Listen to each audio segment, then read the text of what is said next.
Hello! Shout out sa ating lahat.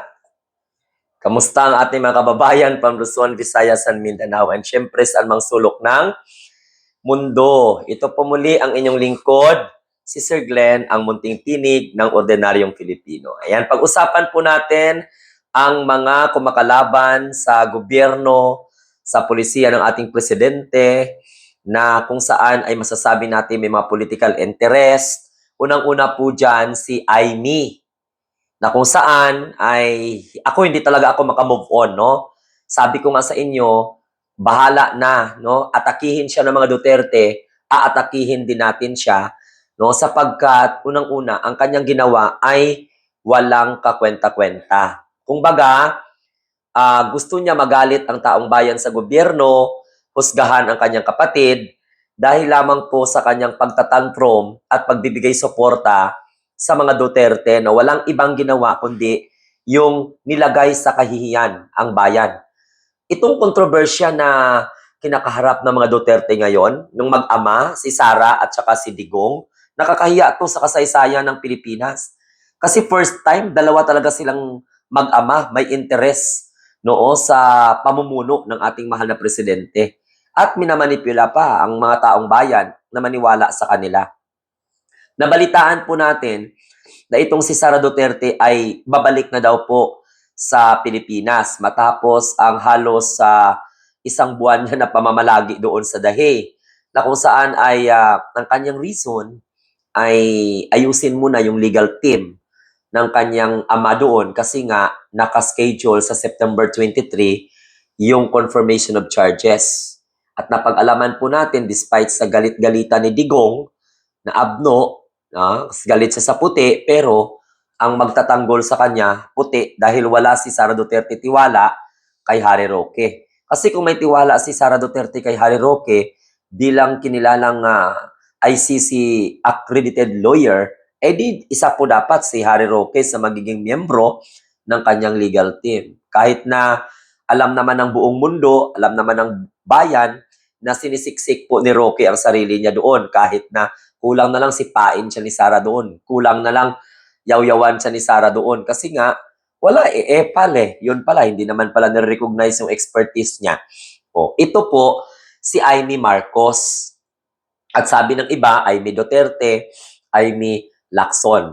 Gusto ko lang pong ipaalam sa inyo na itong ginagawa ni Aimee Marcos na ito, may kasunod pa kaya ito? Kailan titigil si Aimee? Titigil si Aimee kapag mapabagsak ang kanyang kapatid? Ano kaya yung magiging, ako tinatanong ko lang to ano kaya ang magiging pakiramdam ni Aimee kapag binabastos ang kapatid niya? Masaya kaya siya? Kasi hindi niya naman sinasaway. Hindi naman siya nagko-komentaryo na, oops, wag niyo naman gawin yung ading ko. Pero parang sa punto na ito, parang masaya pa si Aimee Marcos kung binabastos ng kampo ng mga Duterte ang kapatid niya. At ito pa, mga kamunting tinig, may mga nabalitaan tayo, may mga ugong-ugong na magpa-file daw po ng impeachment complaint laban kay PBBM. So, anong purpose? Bakit nyo papaalisin ng presidente? Sino ang iupo ninyo? Saan ba nanggaling yung ugong-ugong na yan? Alam naman natin na ang House of Representatives ay kaalyado ng ating presidente. Pero may mga prime mover. May mga gumagawa ng paraan na ipakalat ang ganitong information. Siguro gusto nilang i-demoralize si PBBM pero hindi nila alam na iniisip pa lang nila, alam na po ni PBBM kung paano nila i-execute yung kanilang mga plano. Sa punto na ito, babalik si Sara, nagpahiring si Aimee, pagkatapos hindi pa kontento, pinasabpina pa yung mga ibang opisyal ng gobyerno na kung saan ay binutata ng executive privilege, no? Nang kung saan ay in-invoke ng ating Executive Secretary Lucas Bersamin, of course, with the guidance and knowledge of our President. Sa mga punto na ito na ginagawa ni Aimee, ito ba ay para sa bayan? Ang ginagawa ba ni Aimee Marcos na pag-hearing, first hearing, second hearing, despite of the reality na recess ang Senado? Ang Senado hindi inaksyonan ang impeachment complaint laban kay Sara Duterte despite of the principles of forthwith with proceed. Mas pinili pa ni Chis Escudero ang pa-press con. So tapos papayagan si Amy na mag-conduct ng hearing para hiyain, tanungin itong ating mga executive officials, no? Para sagutin nila kung ano, ano pang use ng hearing na ito? Tapos naman, wala nang sidigong dito sa Pilipinas. Maibabalik ba ng hearing ni Amy Marcos si Rodrigo Duterte sa Pilipinas? I am very sorry. Tinawag ko namang Marcos. Kasi nasanay ako na Amy Marcos. Hindi ako nasanay tawagin siyang Amy Lacson o Amy Duterte. Pero sabi po ng ating mga kababayan, parang si Amy daw ay hindi parang tunay na anak. Parang siya po ay isang ampon. O hindi natin alam kung ano yung mga ako naman, di ako nagdi-dwell sa mga conspiracy theories. Kaya lang, minsan, napabibigyan natin ng pansin yung mga comment ng ating mga kababayan laban sa kanya kasi, unang-una, sa sobrang inis. Kasi matakin mo, yan ang gagawin mo sa administrasyon ng kapatid mo. O, imposible na hindi niya makakausap ang kapatid niya. Imposible. Di ba? So, ayon, nagulat na lang tayo, nagpahiring siya, at parang gustong idiin ni Amy ang kapatid niya. Kasi, kahit alam mo, gago lang ang hindi nakakaintindi. Nagdududa si Amy Marcos sa executive high-ranking officials. Mga alter ego ng kapatid niya yan. Alter ego ng Pangulo yan. Pagkatapos ganun-ganunin mo.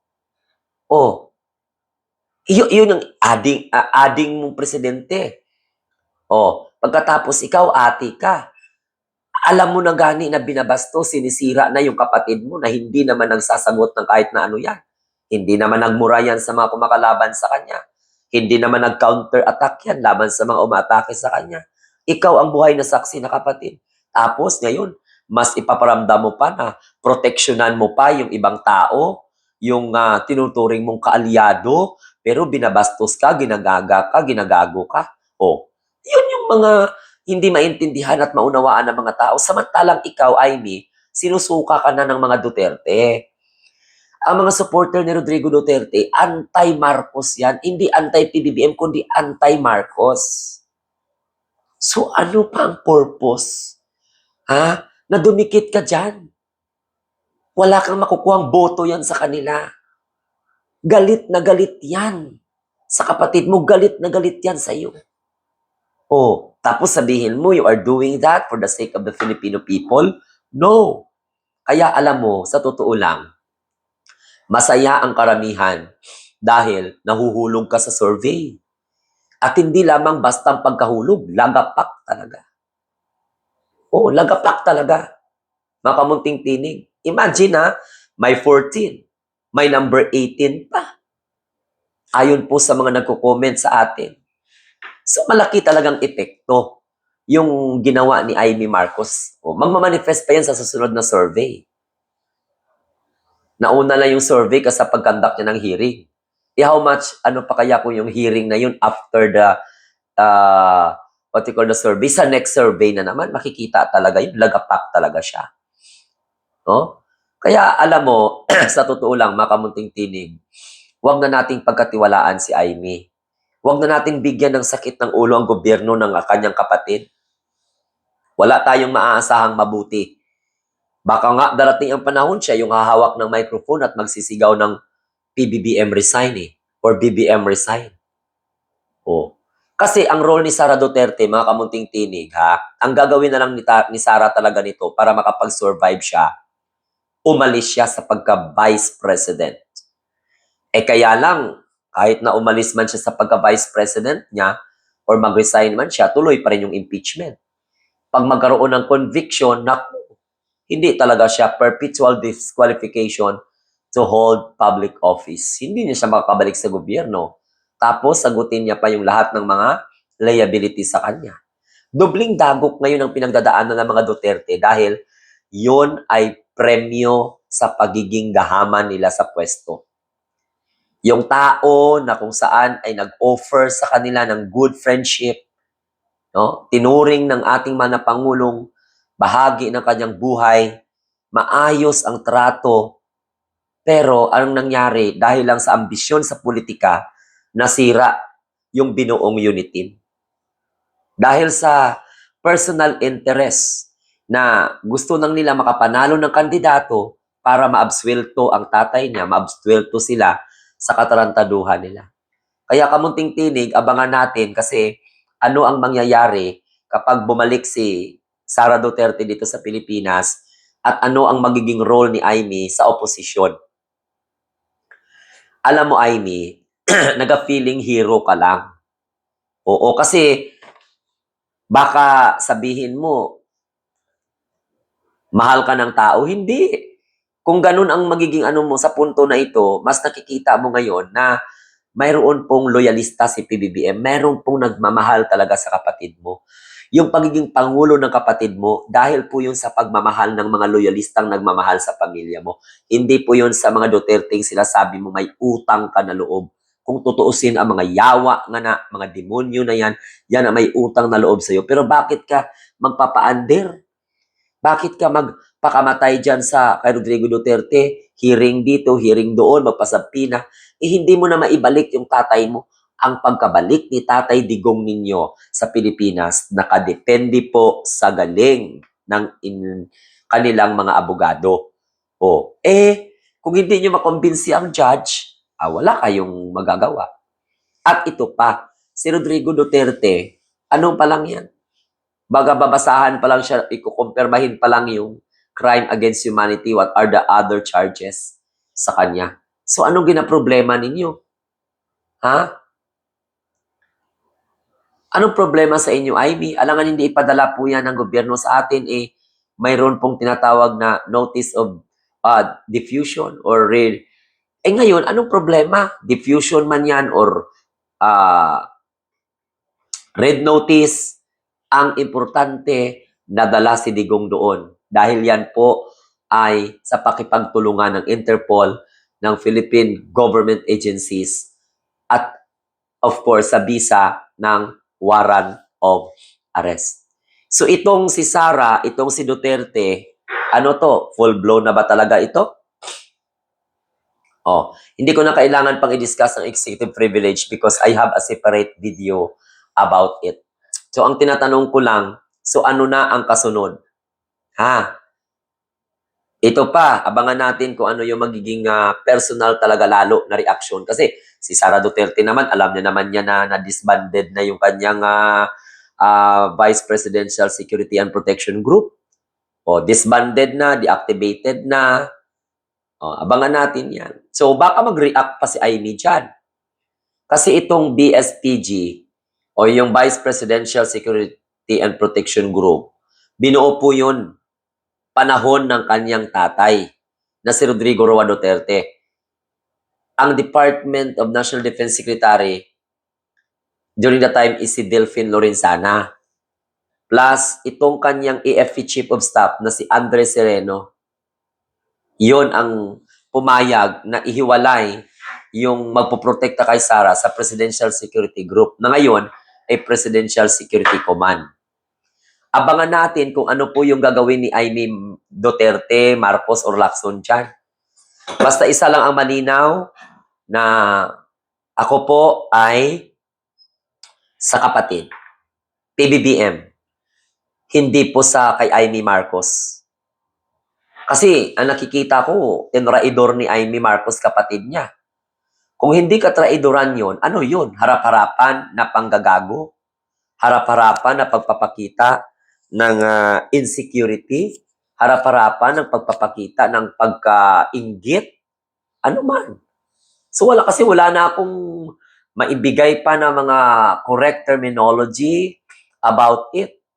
No? About that. So yung pinaka-the best sa akin is traidor at the same time ambisyosa inggitera. Kasi wala naman akong ibang dahilan na sabihin, paano kaya ito nagawa ni Amy sa kanyang kapatid, sa gobyerno ng kanyang kapatid? Halos lahat tukontrahin mo. Ano ba yan? Di sana hindi ka na lang ng senador, naging advisor ka ng presidente. Tama? Akala mo siguro, Aimee, makakapuntos ka pag sabpina nyo ito, si Bato nga, naging bobo nga eh.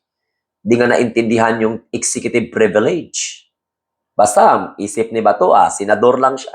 Patawa-tawa lang siya. Si Aimee naman, klarong-klaro na sinisiksik ni Aimee ang sarili niya. Kaya kung may utak yan, maiisip niya yan. Nakakabobo pala yung Ginoo ko, Lord. Naging senador ka lang.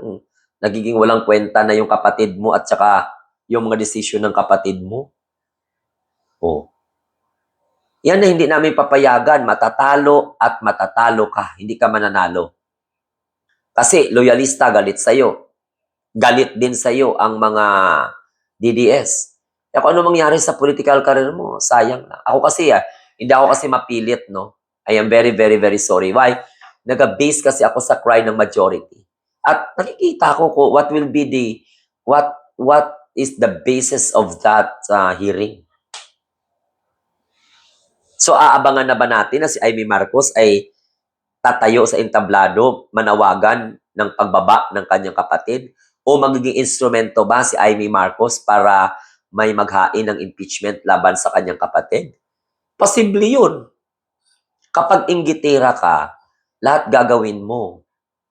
Kung ano ang nasa sa isang tao, yun din ang nasa sayo.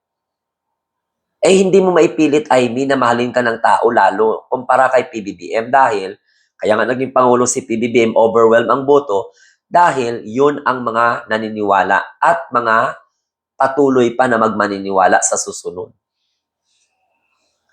Okay? Kaya mga kamunting tinig, itong mga nangyayari, no, ito po ay isa sa mga maaaring magiging dahilan na magtatanong tayo.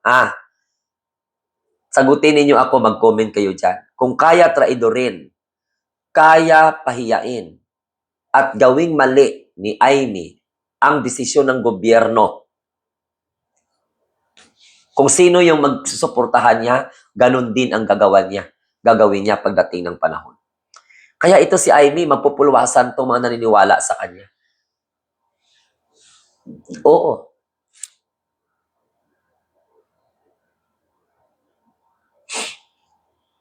Okay? So, shout out sa lahat. Okay, yun lang.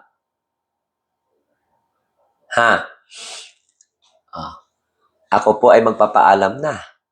At maraming salamat sa inyong walang sawang pagsubaybay at pagtangkilik sa ating program. So huwag kalimutan mag-share, mag-like, at saka mag-subscribe. Para nang sa ganon, ay ma-update kayo. I-click ninyo ang notification bell para lagi kayong updated. So maraming salamat. Have a nice day and God bless everyone. Bye-bye.